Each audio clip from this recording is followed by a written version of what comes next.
ओम श्री परमात्मने नमः। श्रीमद् भगवत गीता 10वां अध्याय।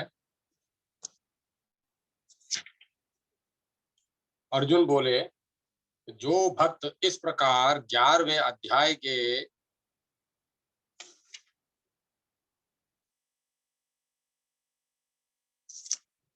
द्वादशवां अध्याय 12वां अध्याय।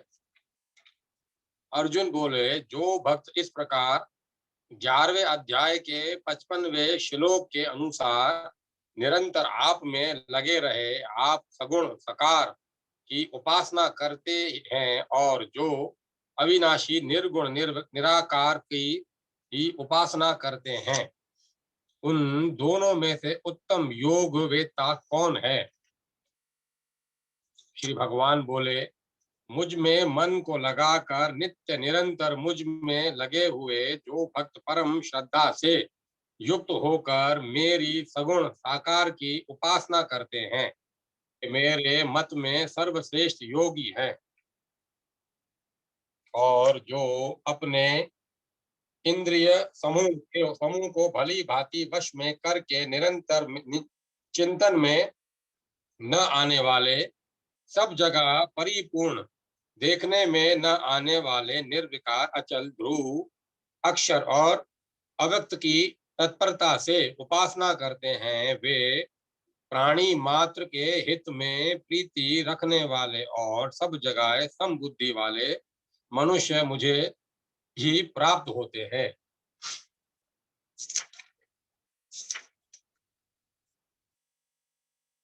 अव्यक्त में आसक्त चित्त वाले उन साधकों को अपने साधन में कष्ट अधिक होता है, क्योंकि देहाभिमानियों के द्वारा अव्यक्त विषय गति कठिनता से प्राप्त की जाती है। परंतु जो संपूर्ण कर्मों को मेरे अर्पण करके और मेरे परायण होकर अनन्य योग संबंध से मेरा ही ध्यान करते हुए मेरी उपासना करते हैं, हे पार्थ, मुझ में अविष्ट चित्त वाले उन भक्तों का मैं मृत्यु रूप संसार समुद्र से शीघ्र ही उद्धार करने वाला बन जाता हूँ। तू मुझ में मन को स्थापन कर और मुझ में ही बुद्धि को प्रविष्ट कर, इसके बाद तू मुझ में ही निवास करेगा। इसमें संशय नहीं है। अगर तू मन को मुझ में अचल भाव से स्थिर अर्पण करने में अपने को समर्थ नहीं मानता, तो हे धनंजय, अभ्यास योग के द्वारा तू मेरी प्राप्ति की इच्छा कर। अगर तू अभ्यास योग में भी अपने को असमर्थ पाता है, तो तू मेरे लिए कर्म करने का परायण हो जा। मेरे लिए कर्मों को करता हुआ भी तू सिद्धि को प्राप्त हो जाएगा।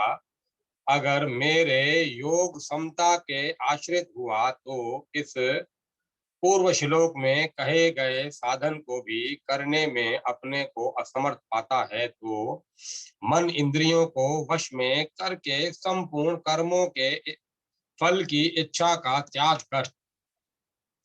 अभ्यास से शास्त्र ज्ञान श्रेष्ठ है, शास्त्र ज्ञान से ध्यान श्रेष्ठ है, और ध्यान से भी सब कर्मों के फल की इच्छा का त्याग श्रेष्ठ है, क्योंकि त्याग से तत्काल ही परम शांति प्राप्त हो जाती है। सब प्राणियों में द्वेष भाव से रहित और मित्र भाव वाला तथा दयालु भी और ममता रहित अहंकार रहित सुख दुख की प्राप्ति में सम क्षमाशील निरंतर संतुष्ट योगी, शरीर को वश में किए हुए दृढ़ निश्चय वाला, मुझ में अर्पित मन बुद्धि वाला जो मेरा भक्त है, वह मुझे प्रिय है,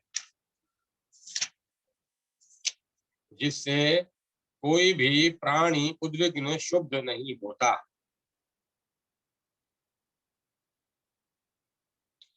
जिससे कोई भी प्राणी उद्विग्न शुभ नहीं होता, और जो स्वयं भी किसी प्राणी से उद्विग्न नहीं होता तथा जो हर्ष, अमर्ष, ईर्ष्या, भय और उद्वेग, हलचल से रहित है, वह मुझे प्रिय है।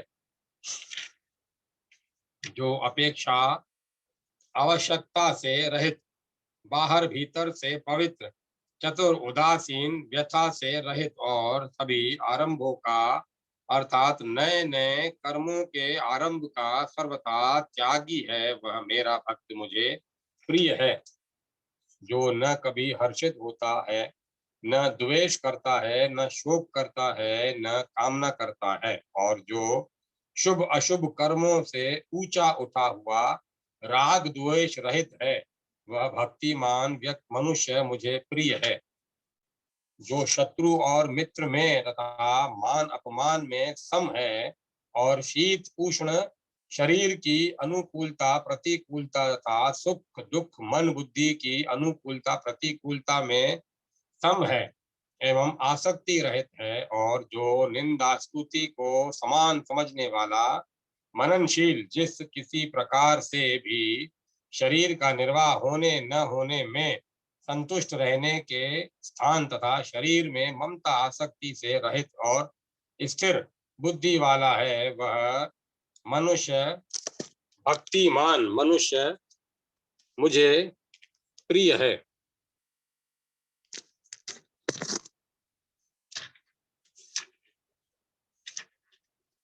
परंतु जो मुझ में श्रद्धा रखने वाले और मेरे परायण हुए भक्त इस धर्म में अमृत का जैसा कहा है वैसा ही भली भांति सेवन करते हैं,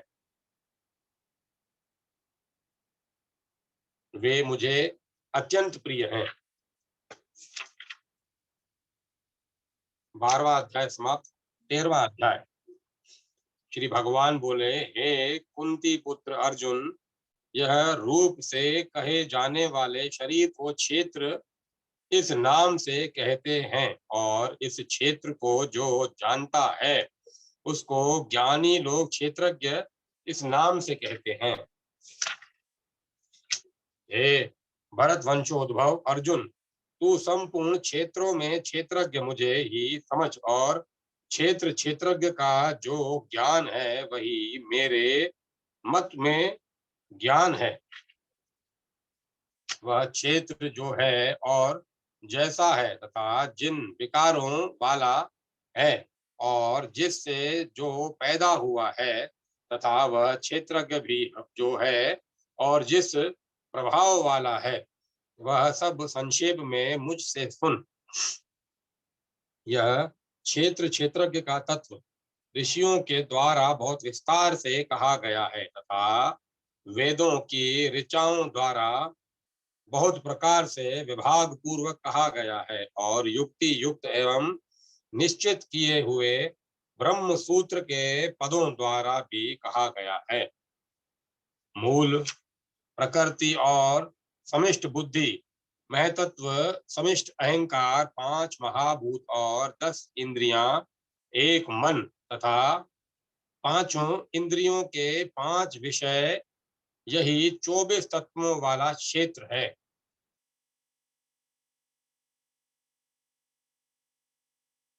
इच्छा, द्वेष, सुख दुख, संगात, शरीर, चेतना, प्राण शक्ति और धृति, इन विकारों सहित यह क्षेत्र संक्षेप में कहा गया है।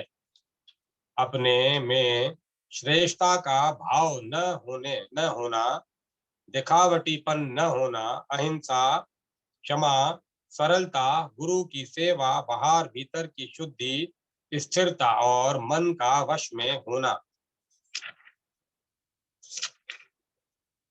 इंद्रियों के विषयों में वैराग वैराग का होना, अहंकार का भी न होना, और जन्म मृत्यु, वृद्धावस्था तथा व्याधियों में दुख रूप दोषों को बार बार देखना, आसक्ति रहित होना, पुत्र स्त्री घर आदि में एकात्मता, घनिष्ठ संबंध न होना, और अनुकूलता प्रतिकूलता की प्राप्ति में चित्त का नित्य सम रहना, मुझ में अनन्य योग के द्वारा अविचारी अविचारणी अव्यभिचारिणी भक्ति का होना, एकांत स्थान में रहने का स्वभाव होना और जन समुदाय में प्रीति का न होना, अध्यात्म ज्ञान अध्यात्म ज्ञान में नित्य निरंतर रहना, तत्व ज्ञान में के अर्थ रूप परमात्मा को सब जगह देखना, यह पूर्वोक्त 20 साधन समुदाय तो ज्ञान है और जो इसके विपरीत है वह अज्ञान है, ऐसा कहा गया है। जो ज्ञेय पूर्वोक्त ज्ञान में से जानने योग्य है, उस परमात्मा तत्व को मैं अच्छी तरह से कहूंगा, जिसको जानकर मनुष्य अमरता का अनुभव कर लेता है। वह ज्ञेय तत्व अनादि काल और परम ब्रह्म है। इसको उसको न सत्य कहा जा सकता है और न असत्य ही कहा जा सकता है। वे परमात्मा सब जगह हाथों और पैरों वाले, सब जगह नेत्रों, सिरों और मुखों वाले तथा सब जगह कानों वाले हैं। वे संसार में सबको व्याप्त करके स्थित हैं।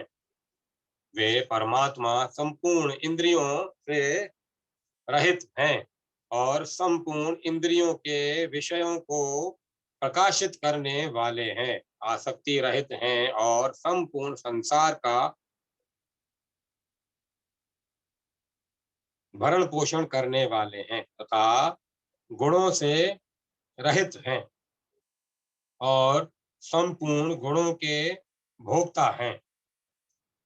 वे परमात्मा संपूर्ण प्राणियों के बाहर भीतर परिपूर्ण हैं और चर अचर प्राणियों के रूप में भी वे ही हैं, एवं दूर से दूर तथा नजदीक से नजदीक भी वे ही हैं, और वे अत्यंत सूक्ष्म होने से जानने में नहीं आते। वे परमात्मा स्वयं विभाग रहित होते हुए भी संपूर्ण प्राणियों में के विभक्त की तरह स्थित हैं, और वे जानने योग्य परमात्मा ही संपूर्ण प्राणियों को उत्पन्न करने वाले तथा उनका भरण पोषण करने वाले हैं और संहार करने वाले हैं। वे परमात्मा संपूर्ण जातियों संपूर्ण ज्योतियों के भी ज्योति और अज्ञान से अत्यंत परे कहे गए हैं। वे ज्ञान स्वरूप जानने योग्य, ज्ञान से प्राप्त करने योग्य और सबके हृदय में विराजमान हैं। इस प्रकार क्षेत्र तथा ज्ञान और ज्ञेय को संक्षेप से कहा गया है। मेरा भक्त इसको तत्व से जानकर मेरे भाव को प्राप्त हो जाता है।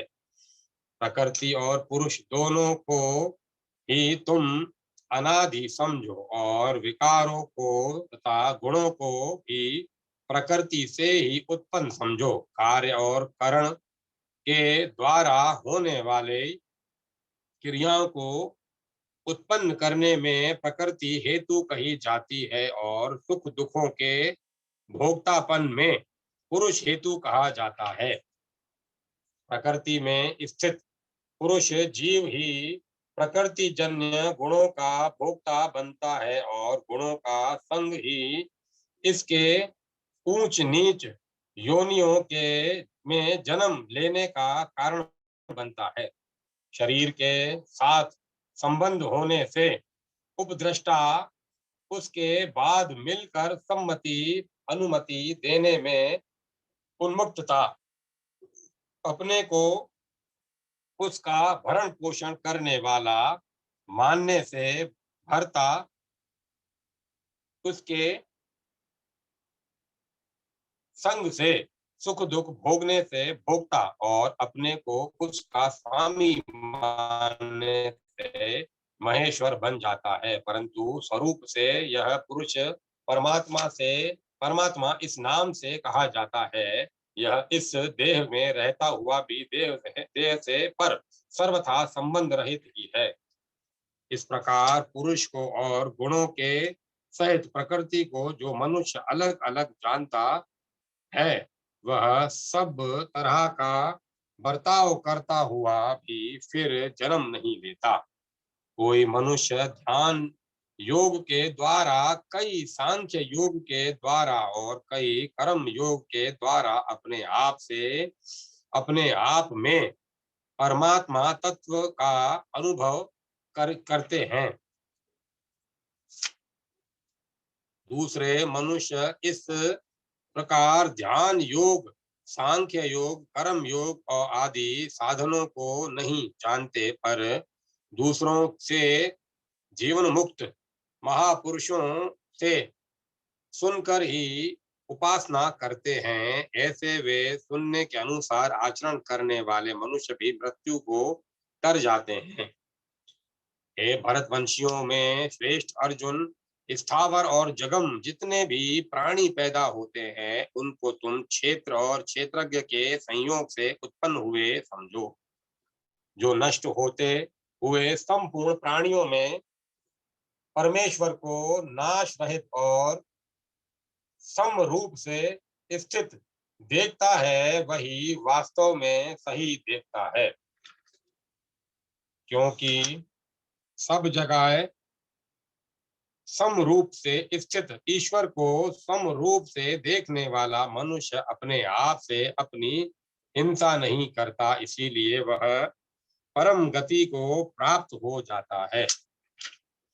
जो संपूर्ण क्रियाओं को सब प्रकार से प्रकृति के द्वारा ही की जाती हुई देखता है और अपने आप को अकर्ता देखता अनुभव करता है, वही यथार्थ देखता है। जिस काल में साधक प्राणियों के अलग अलग भावों को एक प्रकृति में ही स्थित देखता है और उस प्रकृति से ही उन सब का विस्तार देखता है, उस काल में वह ब्रह्म को प्राप्त हो जाता है। हे कुंती नंदन, यह पुरुष स्वयं अनादि होने से और गुणों से रहित होने से अविनाशी परमात्मा स्वरूप ही है। यह शरीर में रहता हुआ भी न करता है और न लिप्त होता है, और जैसे सब जगह व्याप्त आकाश अत्यंत सूक्ष्म होने से कहीं भी लिप्त नहीं होता, ऐसे ही सब जगह परिपूर्ण आत्मा किसी भी देह में लिप्त नहीं होता। हे भरत वंशोद्भव अर्जुन, जैसे एक ही सूर्य इस संपूर्ण संसार को प्रकाशित करता है, ऐसे ही क्षेत्रज्ञ आत्मा संपूर्ण क्षेत्र को प्रकाशित करता है। इस प्रकार जो ज्ञान रूपी नेत्रों से क्षेत्र और क्षेत्रज्ञ के विभाग को तथा कार्य कारण सहित प्रकृति से स्वयं को अलग जानते हैं, वे परमात्मा को प्राप्त हो जाते हैं। 13वां अध्याय समाप्त। 14वां अध्याय। श्री भगवान बोले, संपूर्ण ज्ञानों में उत्तम और श्रेष्ठ ज्ञानों को मैं फिर कहूंगा, जिसको जानकर सब के सब मुनि लोग इस संसार से मुक्त होकर परम सिद्धि को प्राप्त हो गए हैं। इस ज्ञान का आश्रय लेकर जो मनुष्य मेरी सधर्मता को प्राप्त हो गए हैं, वे महासर्ग में भी पैदा नहीं होते और महाप्रलय में भी व्यथित नहीं होते। हे भरत वंशोद्भव अर्जुन, मेरी मूल प्रकृति जो उत्पत्ति स्थान है और मैं उसमें जीव रूप गर्भ का स्थापन करता हूँ, उससे संपूर्ण प्राणियों की उत्पत्ति होती है। हे कुंती नंदन, संपूर्ण योनियों में प्राणियों के जितने शरीर पैदा होते हैं, उन सब की मूल प्रकृति तो माता है और मैं बीज स्थापन करने वाला पिता हूँ। हे महाबाहो, प्रकृति से उत्पन्न होने वाले सत्व, रज और तम, ये तीनों गुण अविनाशी देही जीवात्मा को देह में बांध देते हैं। हे पाप रहित अर्जुन, उन गुणों को मैं सत्व गुण निर्मल स्वच्छ होने के कारण प्रकाशक और निर्विकार है, वह सुख की आसक्ति से और ज्ञान की आसक्ति से देही को बांधता है।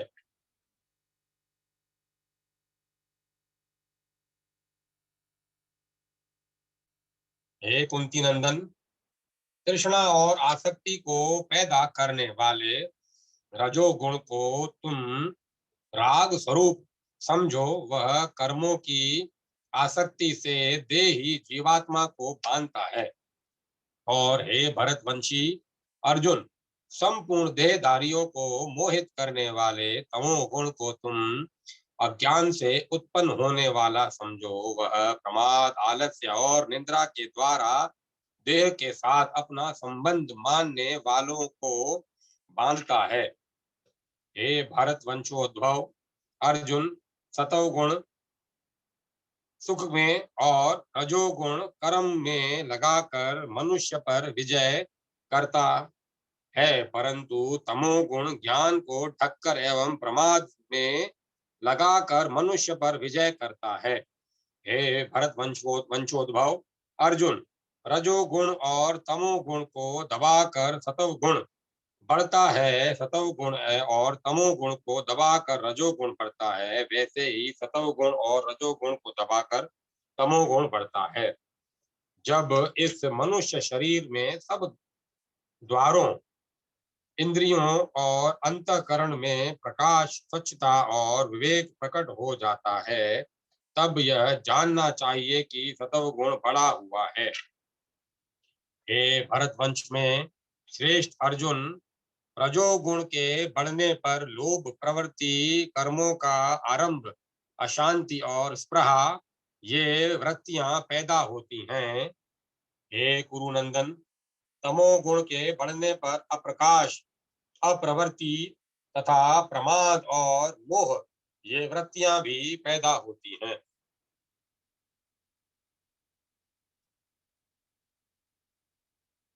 जिस समय सतोगुण बड़ा हो, उस समय यदि देहधारी मनुष्य मर जाता है तो वह उत्तम विक्ताओं के निर्मल लोकों में जाता है।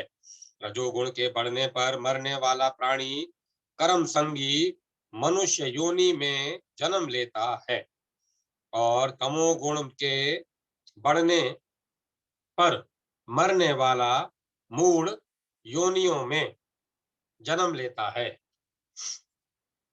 विवेकी पुरुष ने शुभ कर्मों का तो सात्विक निर्मल फल कहा है, राजस कर्म का फल दुख कहा है, और तामस कर्म का फल अज्ञान मूर्ता कहा है।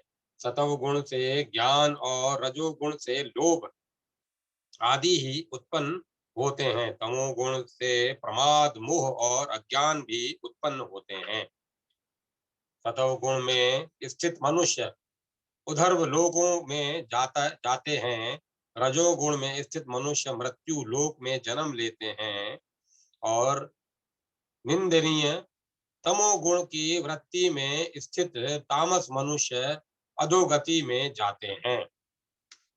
जब विवेकी विचार कुशल मनुष्य तीनों गुणों के सिवाय अन्य किसी को करता नहीं देखता और अपने को गुणों से पर अनुभव करता है, तब वह मेरे सत्व स्वरूप को प्राप्त हो जाता है।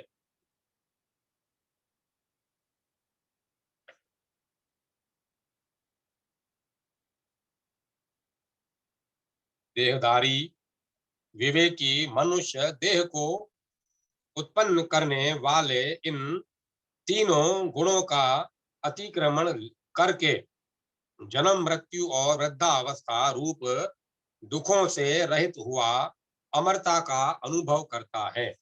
अर्जुन बोले, हे प्रभु, इन तीनों गुणों से अतीत हुआ मनुष्य किन लक्षणों से युक्त होता है, इस उसके आचरण कैसे होते हैं, और इन तीनों गुणों का अतिक्रमण कैसे किया जाता है। श्री भगवान बोले, हे पांडव, प्रकाश और प्रवृत्ति तथा मोह, ये सभी अच्छी तरह से प्रवृत्त हो जाए तो भी गुणातीत मनुष्य इनसे द्वेष नहीं करता, और ये सभी निवृत्त हो जाएं तो इनकी इच्छा नहीं करता। जो उदासीन उदासीन की तरह स्थित है और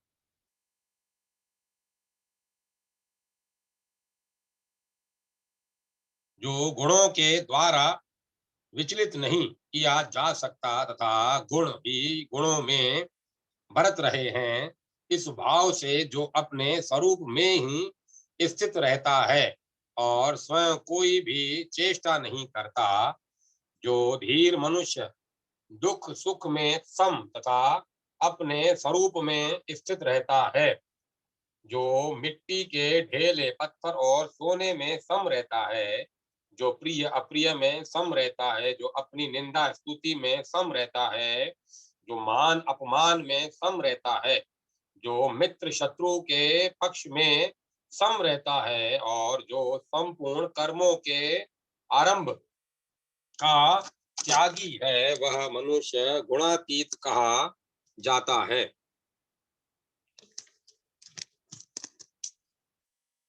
और जो मनुष्य अभिविचारी भक्ति योग के द्वारा मेरा सेवन करता है, वह इन गुणों का अतिक्रमण करके ब्रह्म प्राप्ति का पात्र हो जाता है, क्योंकि ब्रह्म का और अविनाशी अमृत का तथा शाश्वत धर्म का और एकांतिक सुख का आश्रय मैं ही हूँ।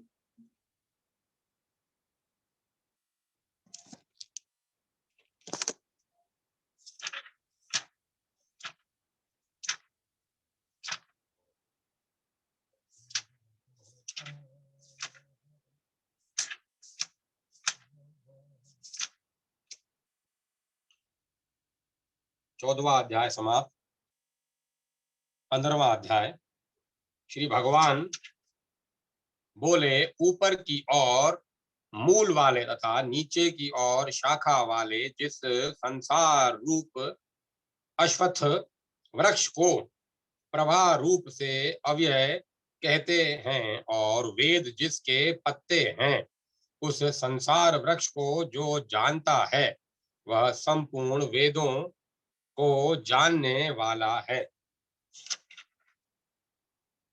इस उस संसार वृक्ष की गुणों सतव रज और तम के द्वारा बड़ी हुई तथा विषय रूप कोपलों वाली शाखाएं नीचे मध्य में और ऊपर सब जगह फैली हुई है। मनुष्य लोक में कर्मों के अनुसार बांधने वाले मूल भी नीचे और ऊपर सभी लोकों में व्याप्त हो रहे हैं। इस संसार वृक्ष का जैसा रूप देखने में आता है, वैसा विचार करने पर मिलता नहीं, क्योंकि इसका न तो आदि है, न अंत है और न स्थिति ही है। इसीलिए इस दृढ़ मूलों वाले संसार रूप अश्वत्थ वृक्ष को दृढ़ असंगता रूप शस्त्र के द्वारा काटकर उसके बाद उस परम पद परमात्मा की खोज करनी चाहिए, जिसको प्राप्त हुए मनुष्य फिर लौटकर संसार में नहीं आते और जिससे अनादि काल से चलने वाली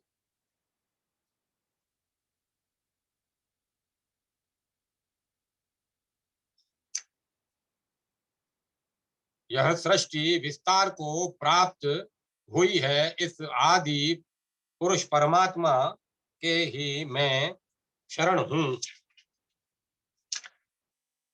और जो मान और मोह से रहित हो गए हैं,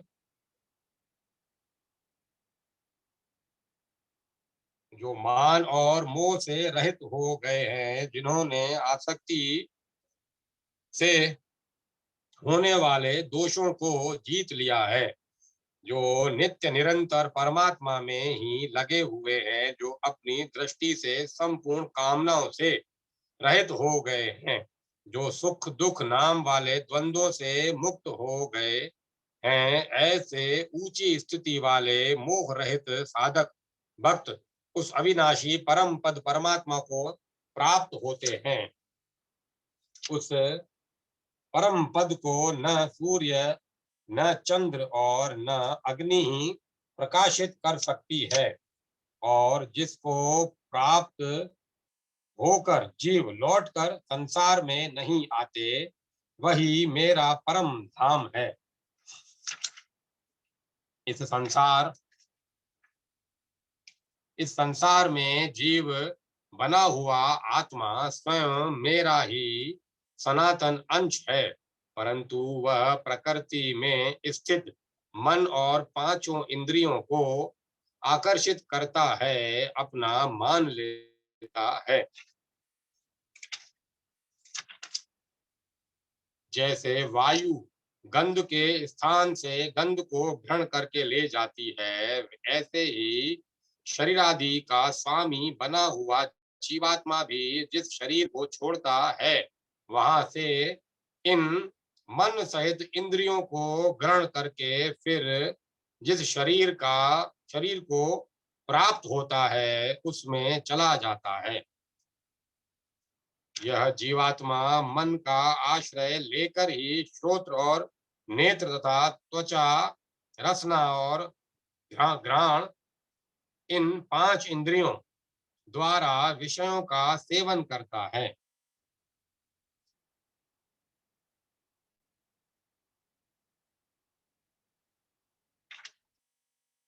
शरीर को छोड़कर जाते हुए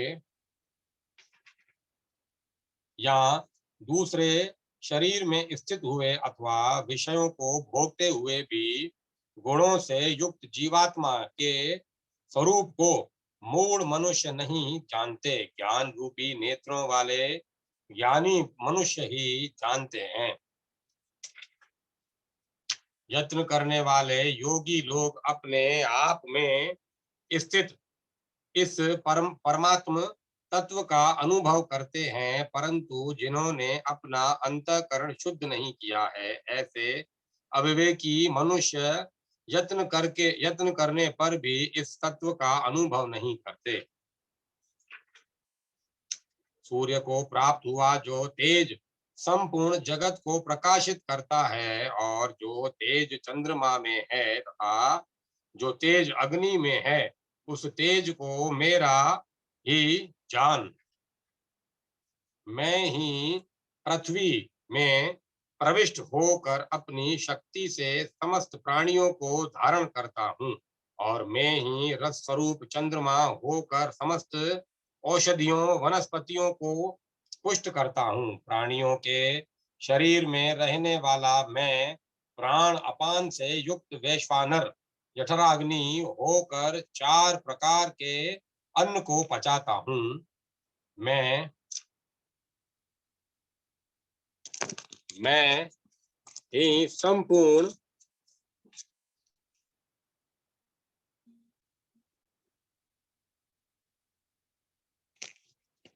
मैं ही संपूर्ण प्राणियों के हृदय में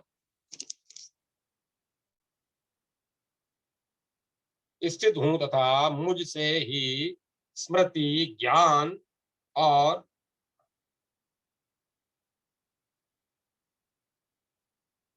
ज्ञान और अपोहन, संशय आदि दोषों का नाश होता है। संपूर्ण वेदों के द्वारा मैं ही जानने योग्य हूँ। वेदों के तत्व का निर्णय करने वाला और वेदों को जानने वाला भी मैं ही हूँ।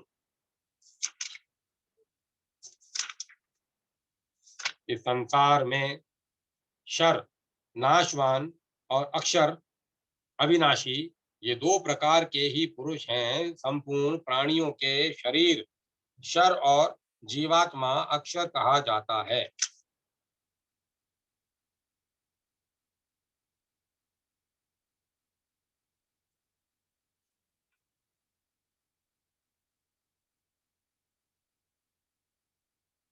उत्तम पुरुष तो अन्य विलक्षण ही हैं, जो परमात्मा इस नाम से कहा गया है, वही अविनाशी ईश्वर तीनों लोकों में प्रविष्ट होकर सबका भरण पोषण करता है। कारण कि मैं शर से अतीत हूँ और अक्षर से भी उत्तम हूँ, इसीलिए लोक में और वेद में पुरुषोत्तम नाम से प्रसिद्ध हूँ। मैं भरतवंशी अर्जुन इस प्रकार जो मोह रहित मनुष्य मुझे पुरुषोत्तम जानता है, वह सर्वज्ञ सब प्रकार से मेरा ही भजन करता है। हे निष्पाप अर्जुन, इस प्रकार यह अत्यंत गोपनीय शास्त्र मेरे द्वारा कहा गया है। हे भरतवंशी अर्जुन, इसको जानकर मनुष्य ज्ञानवान, ज्ञान ज्ञातव्य तथा प्राप्तव्य और कृत्य हो जाता है। 15वां श्लोक समाप्त, संपूर्ण हुआ। अब 16वां श्लोक कल पढ़ेंगे। 16वां, 17वां, 18वां। मैं कथा विराम देता हूँ।